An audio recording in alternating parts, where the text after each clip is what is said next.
Did you know most gynecological cancers are diagnosed in women over the age of 60? Now, I didn't know that, but this may come as a surprise to many of us. Look at the data. According to the CDC, ovarian, uterine, and vaginal cancers more often strike women from 50 to 70 years old. The cancers are likely in the late stages by the time they are diagnosed. So let's bring in News 3 anchor Jessica Larche to explain. So Jessica, what is going on here? Yeah, many women do not realize that they should continue getting these pelvic exams even after menopause, and that's because their doctors are not always informing them of that. But tonight, I want to introduce you to one woman who is turning the loss of her Nana into a life-saving mission.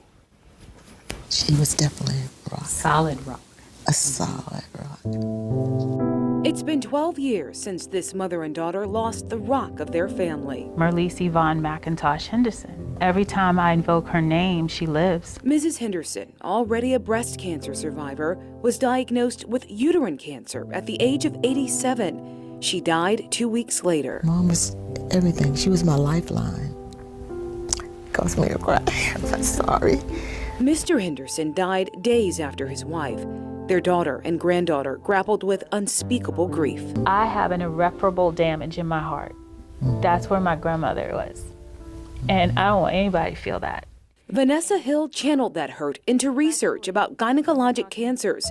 According to the Centers for Disease Control, the average age of diagnosis is often between 50 and 70.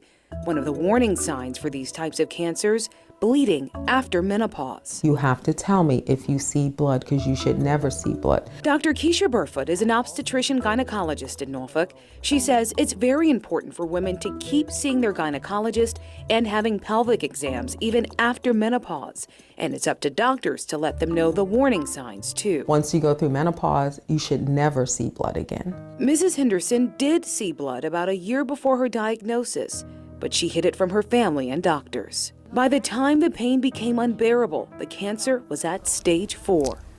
I wanted to take the place of what my mom was going through. My mother reminded me that that was her journey, and I couldn't take it. And for her granddaughter, grief gave way to a nagging feeling that she could have convinced her Nana to get help before it was too late. She didn't have to die. And in my thought, if I knew, I could have convinced her. Now Hill is on a mission to convince other Nanas with Project Nana. She created the organization to educate and empower seasoned women about their health, especially the prevalence of gynecologic cancers after menopause. It was a shock.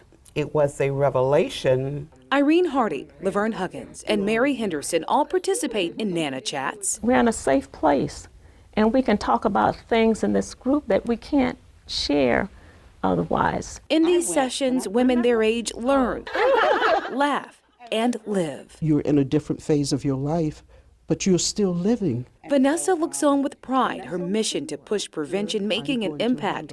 Words of wisdom that helped her make her own life-changing decision last year. It was a hard decision that I made. Doctors found precancerous cells throughout Hill's reproductive organs.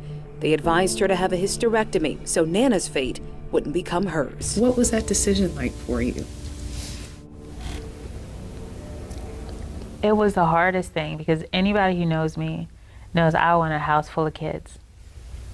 I was in fertility treatments. Her doctors say her decision to get ahead of any cancer saved her life, a life she's dedicated to honoring her Nana by helping to save yours. I have a lot of life to live. I have a mission that I need to continue to put on my back. Every single thing I'm doing is literally because of Nana. Oh my goodness, that family's been through so much. And Jessica, I understand there's another problem that's under the radar. Yes, so in talking to Vanessa, another huge issue is making sure that when women do go ahead and get their gynecologist scheduled, that it's covered by Medicare or private insurance. And so what they found was that if it has been some years since you've been back and you want to go back, not everybody's covering that. And so that is another issue. She's working with lawmakers to make sure that that is covered. It should be covered every 2 years at the very least. but getting in if you're a new patient and you haven't been in some time. That's why it's so important for primary care physicians to make sure they're telling women who've hit menopause that you need to continue seeing your gynecologist. It's so important.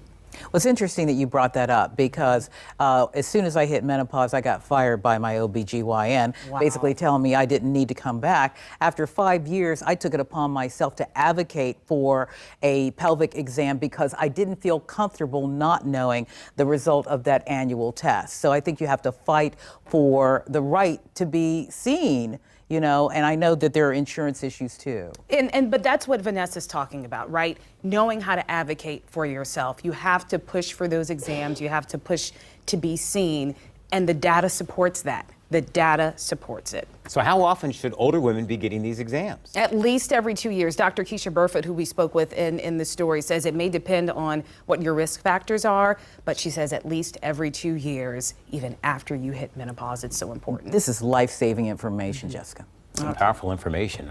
All right, so you can learn more about this, right? Yes, up at WTKR.com, you can learn more about Project Nana. And there they give you tools to empower you, to educate, and also to advocate for yourself inside WTKR.com.